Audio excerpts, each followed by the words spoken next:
예, 성도 여러분, 오늘은 코로나 바이러스 19 비상사태에 따라서 영상으로 여러분들을 만나게 되었습니다.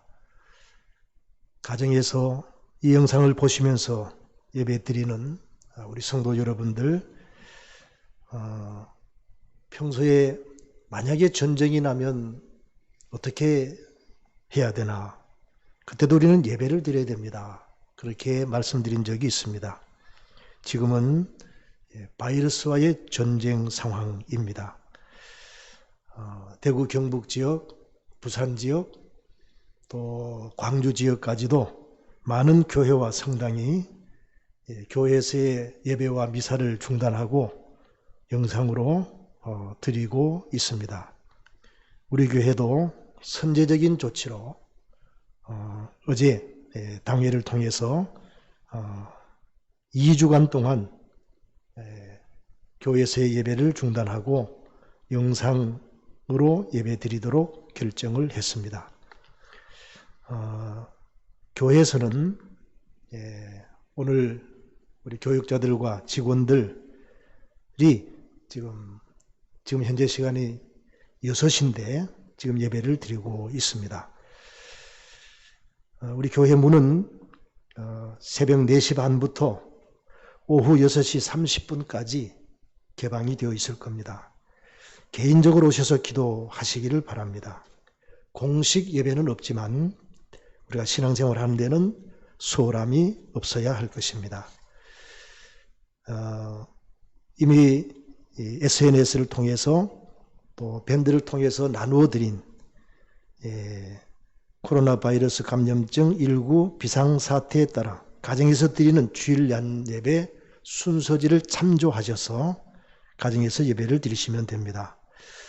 순서지에 나와 있는 대로 먼저 찬송을 부르시고 십계명 교독, 참회의 기도, 신앙 고백, 말씀을 봉독하시고 그리고 이 영상을 시청하시면 가정에서 드리는 예배가 잘 진행이 될 것입니다.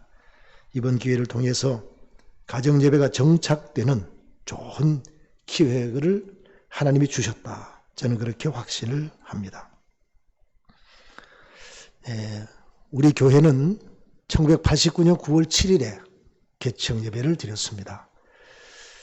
9월 10일에 첫 주일 예배를 드리고 9월 17일에는 두 번째 주일 예배를 드렸습니다. 지금 이 사진은 두 번째 주일 예배 드릴 때 사진입니다. 우리 이용자 권사님이 40대의 모습입니다. 이미 천국 가신 분도 여러 분 계시고 30년 6개월 전의 모습입니다. 그동안 한 번도 빠짐없이 주일 예배를 드렸습니다. 그런데 코로나 바이러스 19의 전국적 확산으로 인하여 교회 창립 30년 6개월 만에 처음으로 주일 예배를 교회에서 드리지 않고 가정에서 드리고 있습니다. 교회에서는 교육자와 직원들만 출석하여 예배를 드리고 성도 여러분들의 예배를 섬기고 있습니다. 이번 코로나 바이러스 감염증 19가 전국적으로 확산이 되었습니다. 보도를 통해서 잘 알고 계시지만 18일까지 31명의 환자였는데 19일에는 51명, 20일에는 104명, 21일에는 204명, 22일에는 433명으로 급증하는 상황입니다. 우리나라는 현재 전국적으로 확산되고 있고 미국은 대유행에 대비하고 있다는 보도를 접합니다. 오늘 제가 예배를 드리기 전에 뉴스를 잠깐 스크린하는 과정에서 미국이 우리나라를 여행 제한 2단계 국가로 지정했다는 그런 보도를 보았습니다. 이번 이 전국적인 확산의 주된 그 진원지는 신천지 대구교회 그리고 청도 대남병원입니다. 우리나라는 지금 중국에 이어서 세계 2위의 코로나 바이러스 환자가 많은 나라가 되었습니다. 어제 오후 4시 기준으로 전 세계 현황인데 우리나라는 중국에 이어서 두 번째로 많은 환자를 보유한 국가가 되었습니다.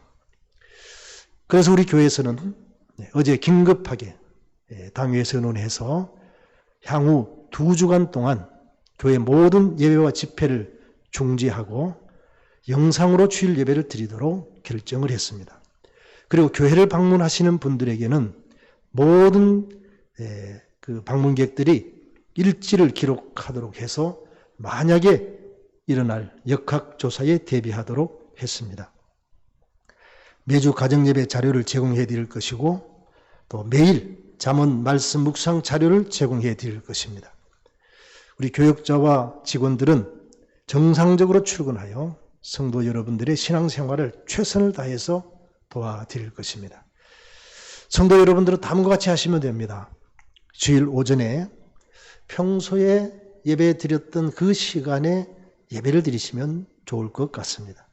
온 가족이 모여서 가정에서 드리는 주일 낮예배 순서지를 참조해서 먼저 설교 직전까지는 가장이 인도하시고 이제 설교 이후부터는 교회에서 제공해 드리는 영상을 가지고 예배를 드리시면 됩니다. 주일 예배 설교 영상은 교회에서 6시에 우리 교육자들 직원들이 예배를 드리면서 촬영을 해서 7시에는 7시 이전에 유튜브에 올려드리고 또 알려드리도록 하겠습니다. 예배 후에는 말씀 적용과 나눔의 시간을 가지시면 좋겠습니다. 그리고 교회학교 신앙생활 가정학습지를 현관에 비치해 놓겠습니다. 또한 SNS나 밴드를 통해서 제공해 드릴 것이고 우편으로도 발송해 드릴 것입니다. 혹시 교회 근처에 오실 일이 있으시면 본관 일정 현관에 비치된 자료를 가지고 가시면 되겠습니다. 하나님께서는 우리에게 참 좋은 기회를 주셨다라고 생각을 합니다. 가정예배를 훈련하고 정착시킬 수 있는 기회입니다. 그동안 우리는 바쁘다 또는 이런저런 이유로 가정예배를 드리지 못했습니다. 신앙의 중심은 가정입니다. 부모가 자녀들과 함께 예배 드리는 가정, 하나님이 기뻐하시는 가정입니다. 이번에 이 위기 상황에서 또 부탁드리고 싶은 것은 위생 수칙을 잘 지키시는 일에도 최선을 다해 주시기를 부탁을 드립니다. SNS를 통해서 의사협회에서 권고한 사항이라고 막 이렇게 저에게도 여러분들이 보내주셔서 보니까 그럴듯한 내용이 많이 있었습니다. 그래서 우리 박성무 집사에게 좀 검토를 해달라고 부탁을 했습니다. 그랬더니 수정할 내용이 너무 많습니다. 그렇게 얘기를 했습니다. 그런데 어제 저녁에 뉴스에서 이것은 가짜 뉴스입니다. 그렇게 발표하는 것을 보았습니다. 이제 우리가 힘써야 될 것은 손 씻기를 잘하는 겁니다. 1830 하루에 8번 30초 이상 손 씻기. 그리고 기침, 호흡기 증상이 있을 경우에 마스크를 착용하고 또 기침을 할 때는 옷소매를 가리고 기침을 하도록. 그리고 눈, 코, 입을 만지지 않는 것. 이 세 가지만 철저하게 하면 감염을 대부분 막을 수 있다는 것이 전문가들의 의견입니다. 특별히 우리는 이런 위기 상황에서 기도해야 합니다. 우리 총회에서는 전국 교회가 함께 드리는 치유 회복의 기도문을 배부했습니다. 오늘 예배 순서에 보시면 그 두 번째 페이지에 그 기도문이 있습니다. 이 기도문으로 함께 기도해 주시기를 바랍니다. 주제 선구가 있습니다. 시편 91편 1절에서 4절 말씀입니다. 제가 낭독하겠습니다. 나는 여호와를 향하여 말하기를 그는 나의 피난처요 나의 요새요 내가 의뢰하는 하나님이라 하리니 이는 그가 너를 새 사냥꾼의 올무에서와 심한 전염병에서 건지실 것이미로다. 그가 너를 그의 깃으로 덮으시리니 내가 그의 날개 아래 피하리로다. 그리고 구체적인 기도 제목, 세계의 치유 회복을 위하여. 두 번째는 중국의 치유와 회복을 위하여. 세 번째는 한국의 치유 회복을 위하여. 이 기도 제목으로 하루에 한 번씩 우리가 밤 9시에 기도하기로 그렇게 작정을 했으니 밤 9시에 119 기도 시간에 기도하시면 좋겠습니다. 오늘도 예배를 드리시고 예배를 마무리하시고 함께 가족들이 또 이 기도 제목으로 기도하시는 시간을 가지시기를 바랍니다. 하나님께서는 오늘 우리에게 말씀하고 계십니다. 기록된 말씀 성경으로 말씀합니다. 그래서 우리가 어떤 상황에서도 이 성경 말씀을 묵상하는 일은 놓치면 안 됩니다. 선포되어지는 말씀, 설교를 통해서 오늘도 말씀합니다.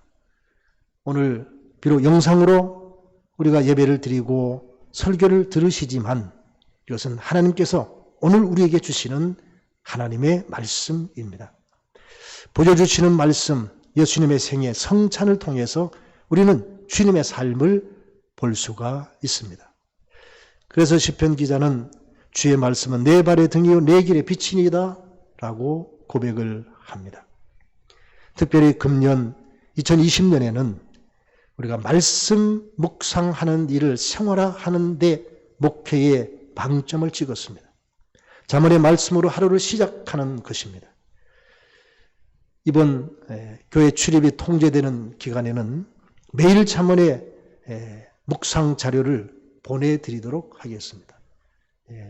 그날의 잠언을 읽으시고 또 보내드린 묵상 자료를 참조하셔서 묵상하시고 그리고 그 말씀을 하루 종일 되새기시면서 하루를 보내시고 그리고 하루를 마무리하면서 감사일지를 기록하시고 그렇게 하시면 우리의 삶이 말씀의 인도함을 받는 삶이 될 것입니다.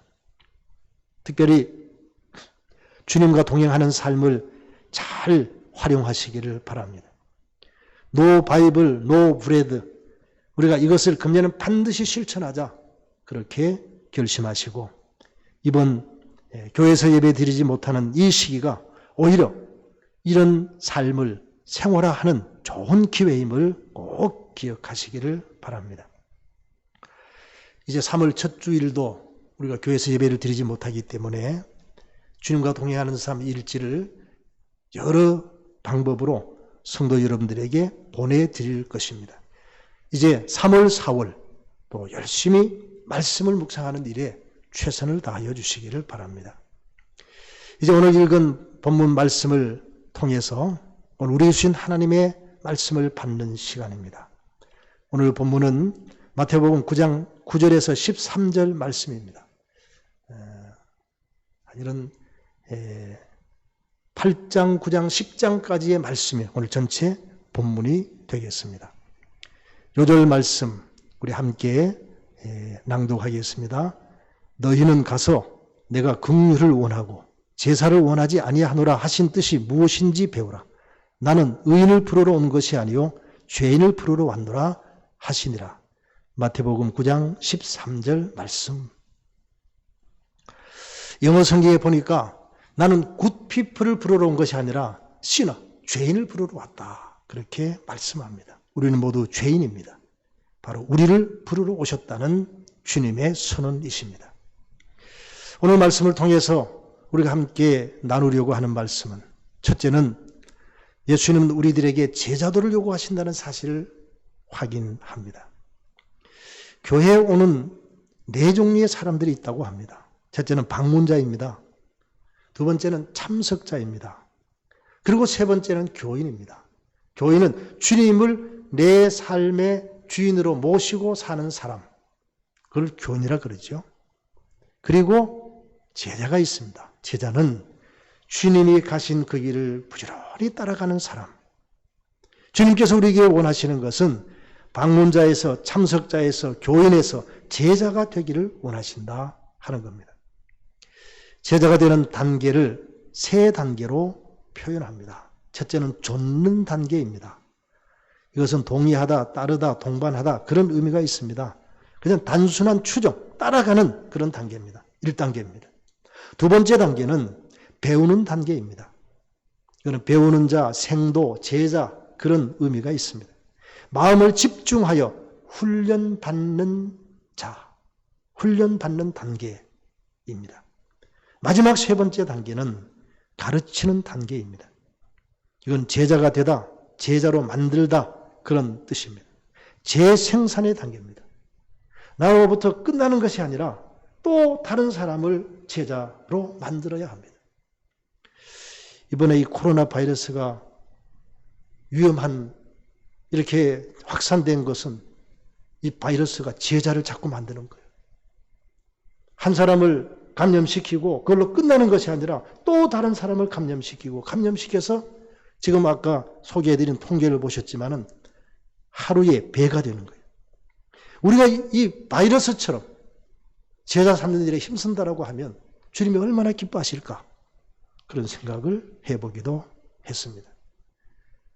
그런 의미에서 우리가 바이러스보다 못해서 되겠는가 그런 결심을 한번 할 필요가 있습니다.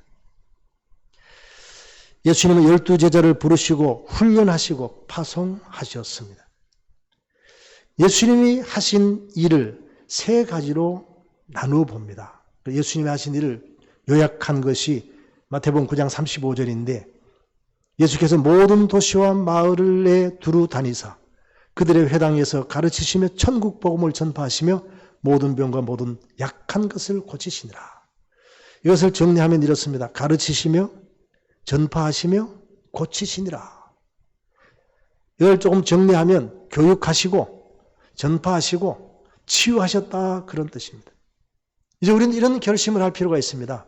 배우든지 가르치든지 하라. 복음을 증거하라. 섬김과 나눔의 생활화를 실천하라. 우리는 주님의 제자로서 바로 이런 결심을 해야 합니다. 예수님의 공생의 중점 사역을 뽑으라고 하면 12명의 제자를 뽑아서 그들을 훈련시키시고 파송하신 일이었습니다. 이 시간 12제자를 좀 살펴보도록 하겠습니다. 먼저 베드로입니다. 베드로는 직업이 어부였습니다. 시몬이라는 이름을 가지고 있었습니다. 그는 주님을 따르면서 수제자의 사명을 충실히 수행합니다. 그리고 그 유명한 신앙 고백, 주는 그리스도시요 살아계신 하나님의 아들이십니다 라는 고백을 합니다. 그리고 예수님께서는 이 신앙 고백 위에 교회를 세우시겠다고 말씀하셨습니다. 우리는 신앙 고백 위에 교회를 세운다라고 해석을 하는데 천주교회는 베드로의 무덤 위에 교회를 세운다라고 해석을 합니다. 그래서 베드로가 순교했던 그 로마에 베드로의 무덤이 있었던 그곳에 지금 바티칸 성당이 있습니다. 이렇게 주님께 주는 그리스도시요 살아계신 하나님의 아들이십니다라는 고백을 했음에도 불구하고 그는 예수님을 3번이나 부인하는 실수를 합니다. 그러나 닭이 울 때에 회개하고 다시 주님을 따르게 됩니다. 결국 로마에서 복음을 전하다가 십자가에 거꾸로 달려서 순교한 위대한 사도입니다. 두 번째는 안드레입니다. 직업이 어부였습니다. 베드로의 동생입니다. 세례요한의 제자였습니다. 형 베드로를 전도한 사람입니다. 그는 그리스에서 X자 모양의 십자가에 달려 순교한 사도였습니다. 야고보가 있습니다. 세베대의 아들입니다. 직업이 어부였습니다. 별명이 우레의 아들이라고 불려졌습니다. 상당히 성격이 급했던 것 같습니다. 사도 중 최초의 순교자입니다. 헤롯에게 참수형 순교를 당한 사도입니다. 세베대의 아들 요한, 직업은 어부였습니다. 세례요한의 제자였습니다. 십자가 곁을 끝까지 지킨 제자로 유명합니다. 예수님께서는 그에게 어머니를 부탁하셨습니다. 그 부탁을 받고 요한은 예수님의 어머니 마리아를 돌보았습니다. 터키를 선교 순례하게 되면 에베소 지역을 방문하게 됩니다. 그 에베소의 그 교회 유적에 아주 큰 이 교회 유적들이 있습니다. 그리고 거기서 조금 떨어진 바닷가 양지 바른 곳에 마리아 기념교회가 있습니다. 바로 요한이 예수님의 어머니 마리아를 돌보았던 것을 기념하는 교회입니다. 그는 사도 가운데 유일하게 자기의 수를 다했던 사람입니다. 밤모섬으로 유배 가서 요한계시록을 기록한 사람입니다. 비록 순교하지는 않았지만 순교자 이상으로 많은 고난을 받았고 위대한 사명을 수행했던 사도였습니다. 빌립은 세례요한의 제자였습니다. 나다나엘을 예수님께 인도한 사람입니다. 그 유명한 와 보라, come and see라고 하는 그 단어로 사람들을 주님께로 인도하는 모델이 되었습니다. 그리스에서 복음을 전하다가 순교한 사도입니다. 바돌로메가 있습니다. 나다나엘이라고도 불려졌습니다. 무화과나무 아래에서 빌립의 전도를 받았습니다. 제자 가운데 예수님을 그리스도로 하나님의 아들로 이스라엘 왕이라고 고백한 첫 번째 제자였습니다. 아르메니아에서 복음을 전하다가 참수형 순교를 당한 사도입니다. 마태입니다. 직업은 세리입니다. 아마도 12명의 제자 가운데 제일 잘 나갔던 사람인 것 같습니다. 나를 조출하는 주님의 말씀을 듣고 주님을 따랐습니다. 그 유명한 마태복음을 기록한 사도입니다. 에티오피아에서 복음을 전하다가 순교한 사도입니다. 도마는 의심 많은 제자였습니다. 쌍둥이였습니다. 그러나 그도 복음을 전하다가 순교했습니다. 인도에서 복음을 전하다 순교했는데 지금도 그곳에 가면 도마 기념교회가 있습니다. 그것을 방문하셨던 우리 장로님 한 분이 사진을 찍어서 보내온 것을 보고 저도 한번 꼭 가보고 싶은 그런 마음이 생겼습니다. 알페오의 아들 야고보가 있습니다. 작은 야고보라고도 표현합니다. 아마 키가 작아서 그렇게 불려졌던 것 같습니다. 이 야고보도 바리새파 사람들에게 돌로 맞아 순교한 사도입니다. 다데오가 있습니다. 유다라고도 불려집니다.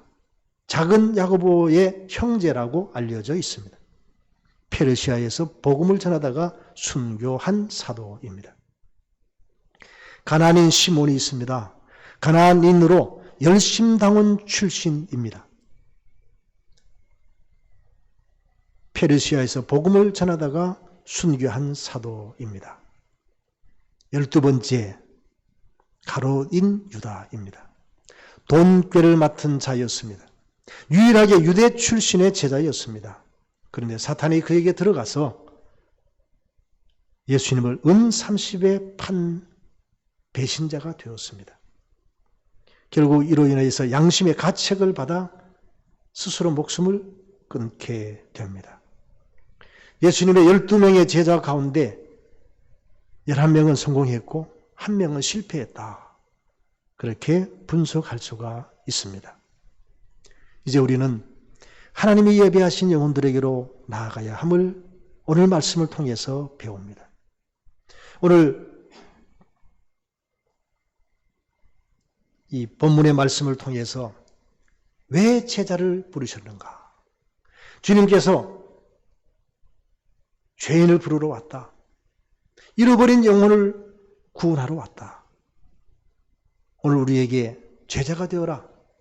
그리고 이제는 그 잃어버린 영혼에게로 가라. 하나님이 예배하신 영혼에게로 가라. 그렇게 요구하고 계십니다. 우리에게는 이 세상을 하나님의 나라로 만들어야 할 사명이 있습니다. 8가지 영역에서 하나님의 나라를 회복해야 합니다. 또 9개의 최변방 지역에서 복음을 전하는 데 힘써야 합니다. 8개의 영역은 가정, 교육, 경제, 과학, 정치, 문화예술, 종교, 언론, 방송 각 분야입니다. 우리는 그 분야에서 복음을 전하고 그곳에서 하나님의 나라가 회복되도록 최선을 다해야 합니다. 9개의 최변방 지역이 있습니다.